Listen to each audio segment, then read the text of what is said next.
Bonjour à toutes et à tous, c'est Rari. Aujourd'hui on se retrouve pour une nouvelle vidéo.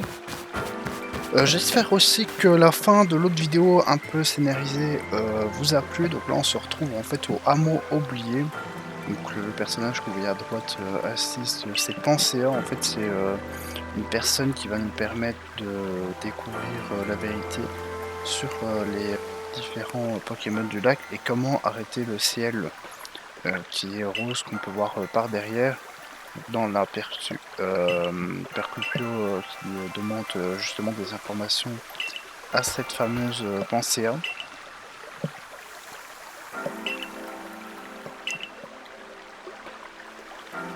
Donc bah là justement on va devoir faire des quêtes et voir les 3 Pokémon différents des lacs. Donc ça je vous le proposerai pas parce que bon c'est des petites des petits défis qui sont pas vraiment très intéressants pour la suite de l'histoire et comment dire, la quête principale. Je pense que je vous montrerai une fois qu'on aura les 3 quêtes à avoir, et là justement elle va en parler comment dire, il y a fort longtemps en fait il y avait déjà une faille spatio-temporelle et que celle-ci a été stoppée dans la légende, et en fait que les clans sont évidemment liés, celui du clan Perle et du clan Diamant. Voilà, donc c'est ce qu'elle dit. Alors par contre pour les 4 vents, je crois que c'est une mission par rapport à des légendaires, c'est peut-être un petit easter egg par rapport à ça qu'on ça l'avance. Et on va tout de suite passer aux missions avec les 3 donc les Pokémon des lacs, et une fois que ça est fait, on se retrouvera. Juste avant donc de prendre, comment dire, de commencer l'émission, c'est vrai qu'il y a un choix qui est très important. Donc en fait il faut choisir entre un des 2 clans. Moi personnellement je vais prendre le clan Diamant, et oui je fais une petite feinte. Comment dire? Je vais prendre le clan Diamant tout simplement parce que c'est Dialga qu'on va capturer en premier, et je pense qu'après on doit affronter donc le deuxième, du coup forcément Palkia si on commence par attraper Dialga.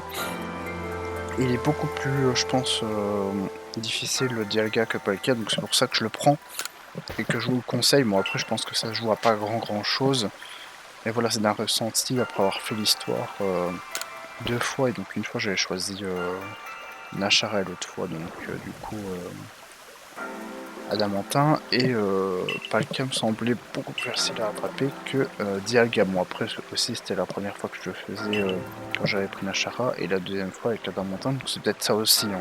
Donc on se retrouve au Marais Carmin, et en fait il y a quelque chose que je voulais vous montrer. Donc là on a la 3ème mission des lacs, j'ai déjà fait les 2 premières, mais c'est surtout qu'il y a les Zarbis maintenant qui sont en Paris. Donc en fait une fois que vous avez attrapé les 28 Zarbis sur la map, vous n'avez plus besoin de rien faire, et en fait ils viennent directement comment dire, ici, hein, donc dans la mise début que vous avez dans la zone avec comment dire, l'ADA et son Castormou, hein. Je sais pas si vous vous rappelez dans les premiers épisodes, et de ce fait donc vous pouvez avoir les Arbis. En plus il y en a 5, et en plus c'est une chance sur 1024. Donc vous avez complété toutes les tâches du Pokédex, donc ça c'est plutôt sympa à savoir pour un shiny qui est plutôt facile à avoir. Ici donc on se retrouve aux ruines brumeuses, hein, comme c'était mis au début dans le texte. Et donc comment dire, en fait on va avoir une cinématique, donc on a aperçu Pio ainsi qu'Adamantin, le chef du clan Diamant qu'on a choisi avant dans la vidéo. Et là donc on a pensé à qui arrive, et en fait elle ne sait pas comment dire, comment faire cette chaîne. Donc là comme je vous ai dit, on a fait les 3 défis des Pokémon des lacs. Et là, on va avoir une petite animation, plutôt sympathique d'ailleurs, hein, avec donc les 3 Pokémon des lacs qui se manifestent. Voilà. Alors, s'ils ont le leur rouge, c'est pas parce qu'ils vont nous attaquer, mais c'est tout simplement parce qu'ils vont former la chaîne rouge, qui va nous permettre d'avoir un ciel qui ne sera plus rose bizarre, comme vous pouvez le voir au-dessus, hein. Et voilà, donc ils sont partis, et donc maintenant on va arrêter Cormier et le groupe Galaxy au-dessus du Mont Couronné. Bon, avant ça, il y aura une autre petite surprise pour ceux qui n'ont pas encore fait l'histoire, et je pense qu'ils vont être un peu surpris, comme moi je l'ai été la première fois. Et on se retrouve comment dire, directement donc près du Mont Couronné. On se retrouve du coup dans une grotte qui va nous mener au sommet du Mont Couronné.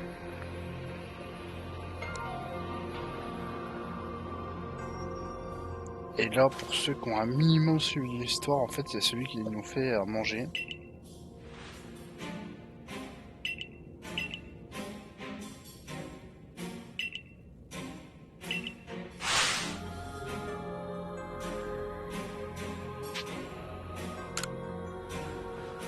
Mais en fait, là, on apprend en fait que, comment dire, voilà, c'est le bras droit de Cormier. Bon, après, vous allez voir par après que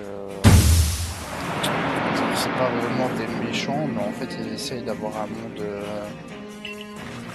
meilleur.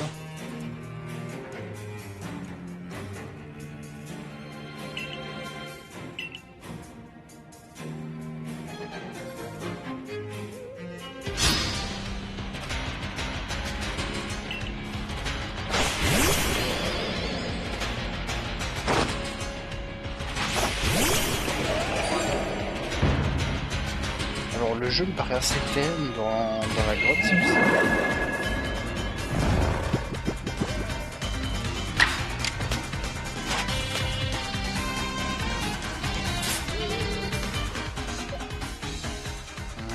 Je sais pas,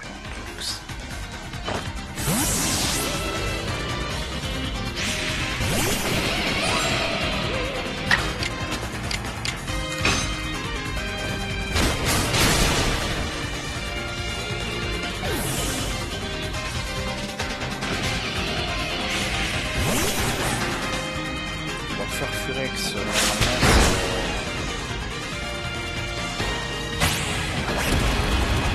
Une attaque de type feu, je crois qu'il fait baisser, on va voir ça tout de suite. S'il passe, mais évidemment il va passer.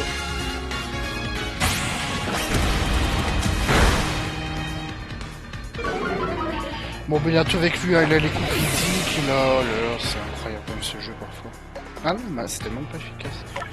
Bon, on va remettre coup de main, même si on est endormi.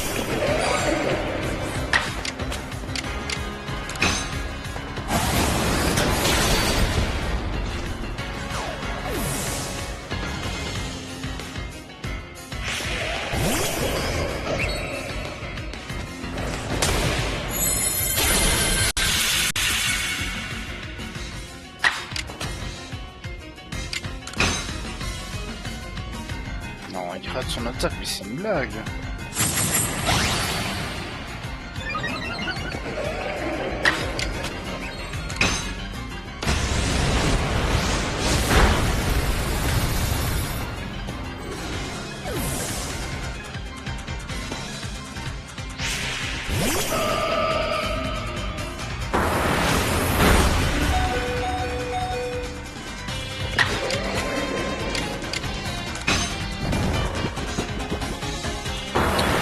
Il va mourir, mais c'est pas trop grave.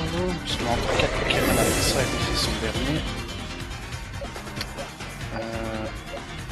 Ouais, poison.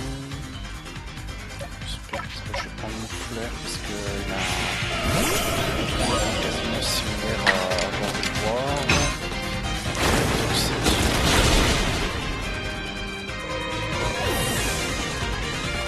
Voilà, donc on a battu le premier professeur, donc l'Hardy, et maintenant on va s'attaquer au professeur. Enfin, c'est pas vraiment le professeur, hein. Dans les nouveaux jeux, oui, mais là pas vraiment, mais à Cormier, le chef du groupe Galaxy. Voilà, donc on se retrouve pour le combat entre guillemets final.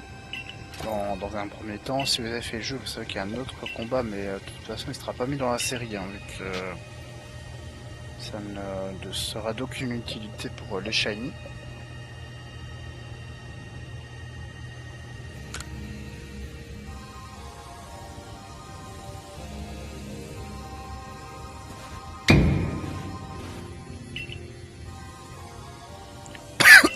Oula, excusez-moi.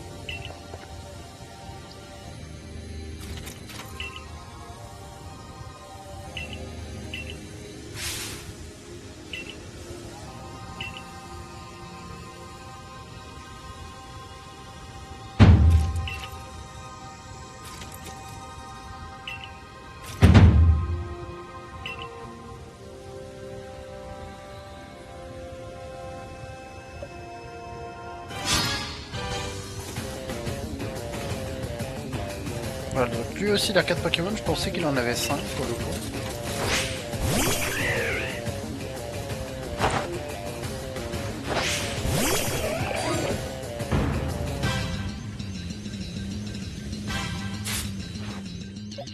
Ce qui est bien dans ce jeu, c'est que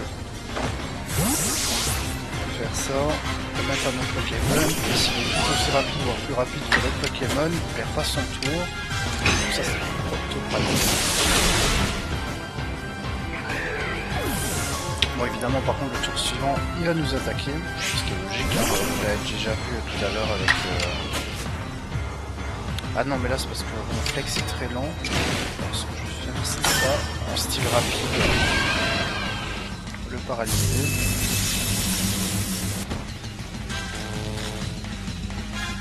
Par contre il faut savoir que les statues dans ce jeu ils partent quand même facilement.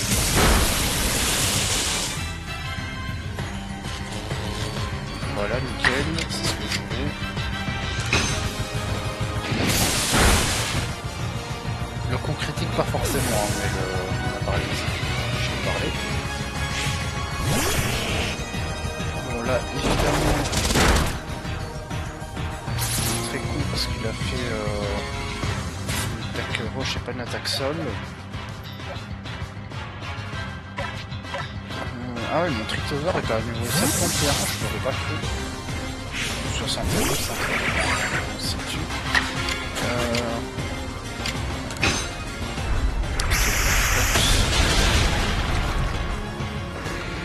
Alors finalement, parfois, bon, avec la RNG, on a mieux géré le combat.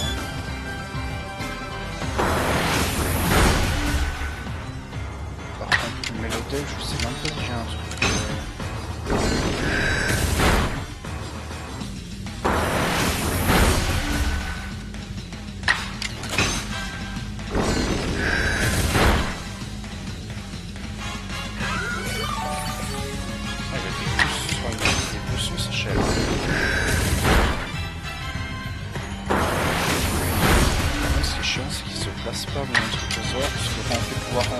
Ça peut augmenter la sémie à puissance offensive et défensive.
Tout juste, mais il est mort. Hein. Donc c'était quand même compliqué. J'ai pas trop parlé pendant le combat, enfin surtout avec le Medvedev. Je vous avoue que j'étais concentré. Ben voilà, c'est fait. Donc maintenant, on va tout de suite passer donc au dernier, enfin l'avant-dernier Pokémon à attraper. Et alors évidemment, c'est pas un shiny, mais pour l'histoire, je suis obligé de l'attaquer, de l'attraper, pardon.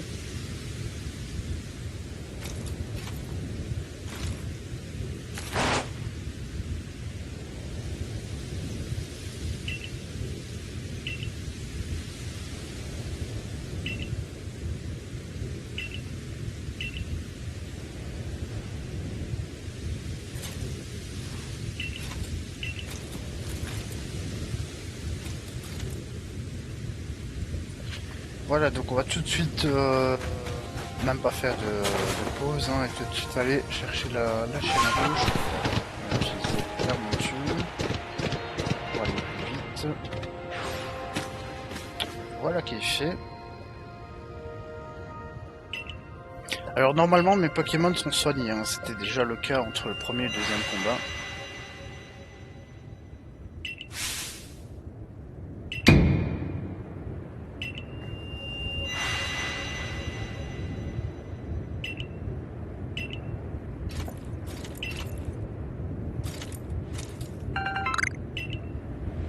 Bon, là il nous donne 10 Hyper Balls, donc j'espère qu'on n'aura pas besoin de toutes ces Hyper Balls. Et c'est toujours pratique évidemment d'en avoir pour capturer des Pokémon Shiny sauvages.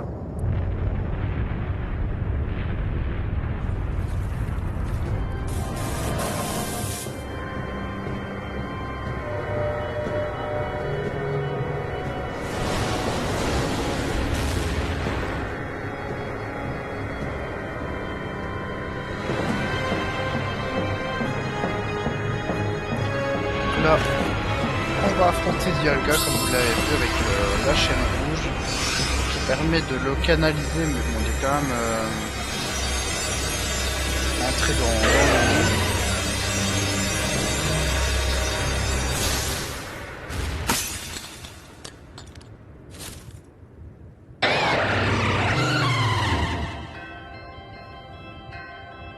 Par contre, les musiques du jeu, bon, souvent ressemblent aux versions Diamant et Perle de base, mais comment dire, c'est quand même des petites masterclass, hein. On va pas se mentir.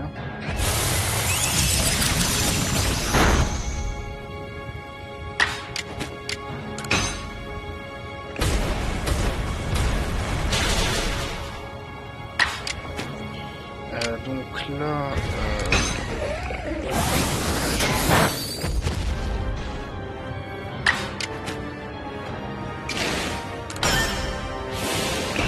pas le tuer normalement. L'excellent il est dans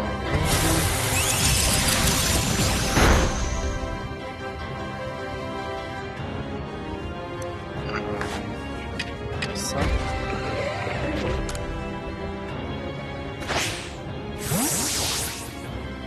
Voilà, au lieu d'aller dans le menu, ça aussi c'est plutôt pratique.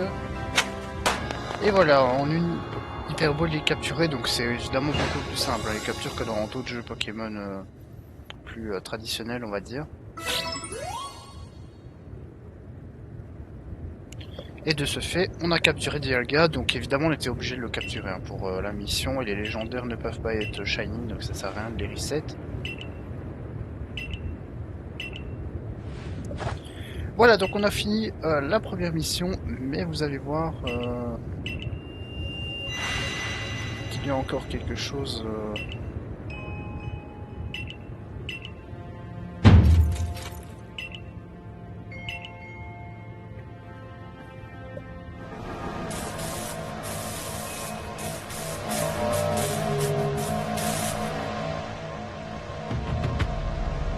Et là, donc on a Palkia qui arrive.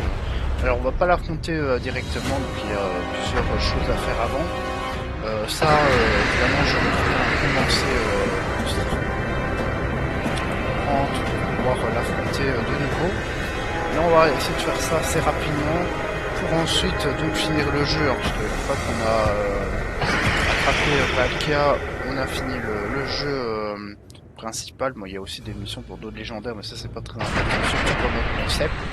Et en plus de ça, après on peut comment dire, débloquer les méga apparitions, et ça va évidemment nous intéresser.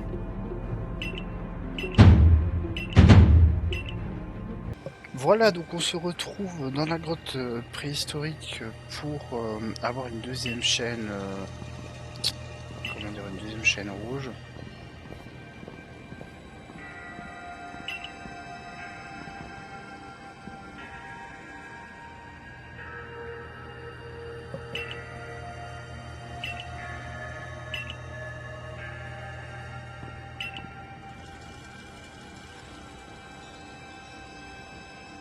Donc là on se dit que c'est une bonne nouvelle, mais malheureusement donc il y a Les détrousseurs, hein, donc ils sont les méchantes, on va dire.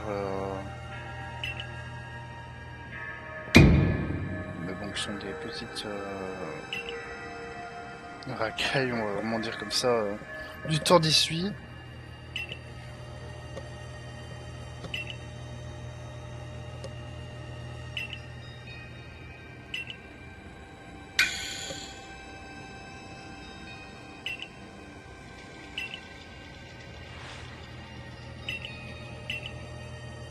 Et en fait, ils sont tous les trois dans un clan différent. Donc la chef qu'on voit à l'écran à l'instant, elle était dans le clan Galaxy et les deux autres l'ont dit. Bon, par contre, là, on va avoir un combat, mais il est beaucoup plus simple que les deux autres. Parce que déjà, il n'y a que deux personnes, sachant que les autres n'en ont qu'un.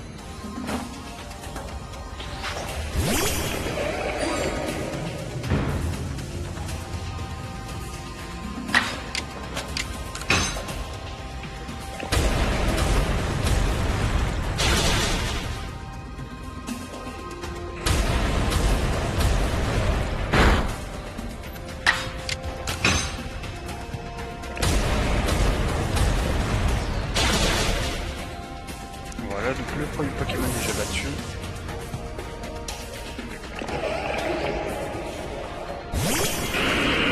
Et ensuite, elle envoie donc un ectoplasma. Festival à copine, je vais peut-être faire deux attaques.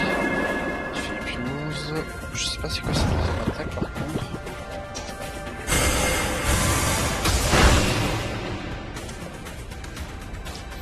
Si je vois obscur, on va changer de Pokémon. Ouais, d'un côté, je me dis, ouais, en fait, c'est efficace, mais je peux le garder.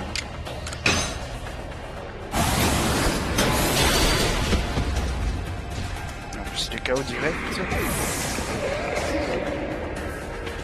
Voilà, donc le combat est fini. Donc maintenant, on va essayer de rassembler les différentes pièces, mais au moins, voyez un peu la fin de l'histoire, on va dire. Parce que bon, c'est quand même intéressant, parce que c'est la première fois que je fais une vidéo sur ce jeu, même si de base, c'est quand même finir le jeu avec les shiny. Mais bon, au moins, vous voyez quand même la fin de l'histoire et c'est pas seulement un enchaînement de captures.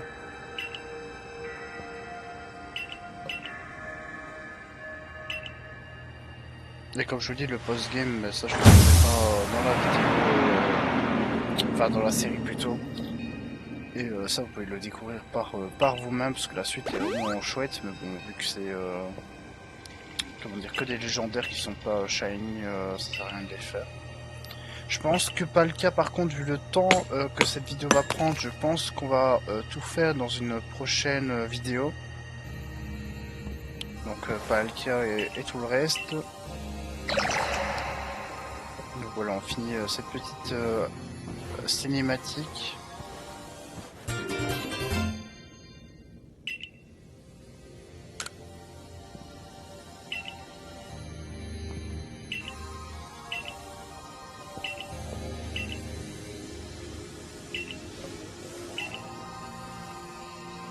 Donc là, je pense qu'on va rentrer au village.